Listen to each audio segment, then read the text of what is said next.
साताऱ्यातील शिवसेना नेते पुरुषोत्तम जाधवांनी अजित पवारांची भेट घेतलेली आहे। उपमुख्यमंत्री अजित पवारांच्या देवगिरी निवासस्थानी काल ही भेट घेतलेली आहे। साताऱ्यामधून लोकसभेसाठी राष्ट्रवादीकडून तिकीट मिळणार का याची जाधवांकडून चाचपणी सुरू आहे। माहितीमध्ये साताऱ्याची जागा राष्ट्रवादीकडे जाण्याची शक्यता वर्तवली जाते। पुरुषोत्तम जाधव साताऱ्यातून लोकसभा लढण्यासाठी इच्छुक आहेत आणि पुरुषोत्तम जाधव साताऱ्याचे शिवसेना जिल्हाप्रमुख आहेत।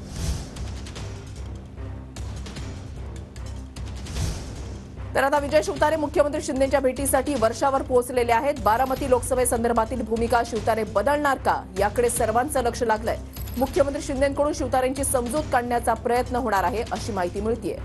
गिरीश गायकवाड आमचे प्रतिनिधी आमच्या सोबत आहेत। अधिक तपशील जाणून घेणार आहोत। गिरीश, नक्कीच विशाल, आपण पाहिलं की गुरुवारी जी बैठक झाली होती त्यानंतर आज पुन्हा एकदा सोमवारी ही बैठक होते आणि वर्षा निवासस्थानी मुख्यमंत्र्यांच्या उपस्थितीत शंभूराजेंच्या उपस्थितीमध्ये ही बैठक होणार आहे आणि सामंजस्याची भूमिका या ठिकाणी घेतली जाणार आहे का पाहणं महत्त्वाचं ठरणार आहे।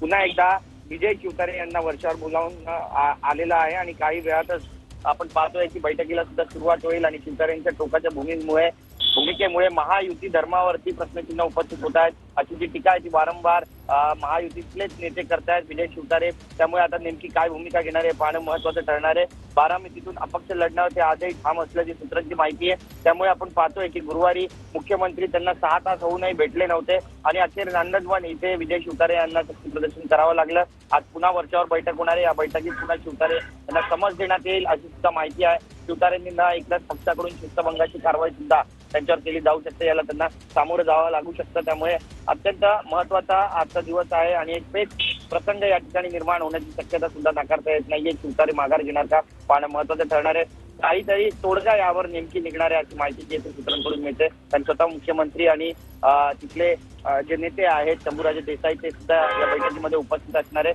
आणि दोन्ही महत्त्वाचे नेते या ठिकाणी बैठक करतील आणि त्यासोबतच त्यांची समजूत काढण्याचा प्रयत्न होईल आणि बारामतीमध्ये नेमकी भूमिका आता शिवतारेंची काय असावी याबद्दलही बऱ्याचशा चर्चा घडणार आहेत। चर्चेअंती विजय शिवतारे हे काही प्रतिक्रिया देणार आहेत का पाहणं महत्त्वाचं ठरणार आहे। पण आपण सकाळी त्यांना जे प्रश्न विचारले त्यावर देखील त्यांनी सांगितलंय की अपक्ष लढण्यावरती आणि निवडणूक लढवण्यावरचा जो निर्णय हो हो हो नक्कीच